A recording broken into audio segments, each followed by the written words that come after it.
నేను ఎప్పుడు సేవకుల సదస్సులో మన మినిస్ట్రీలో ఉన్న సేవకులకు చెప్తా ఉంటాను, ఒక విశ్వాసులు హోసన్నా మందిరాన్ని కాదని బయటికి వెళ్ళిపోయారు అంటే, హోసన్నా మినిస్ట్రీస్ మందిరం వద్దనుకొని ఇంకొక చోటకు వెళ్ళారు అంటే రెండు కారణాలు. ఇంక వేరే 3-4 పాయింట్ల ఆప్షన్స్ పెట్టొద్దు.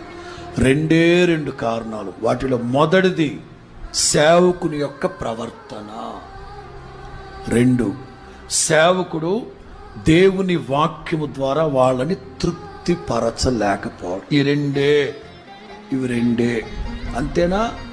మీకు మాకేమన్నా ఆస్తి కూడా ఉంటుందమ్మా? పని మీకు మాకేమన్నా కట్నం గొడవ ఉంటుందా? లేదు. మీకు మాకు ఏమైనా సరిహద్దు గొడవ ఉంటుందా? ఉండదు. ఏం గొడవ?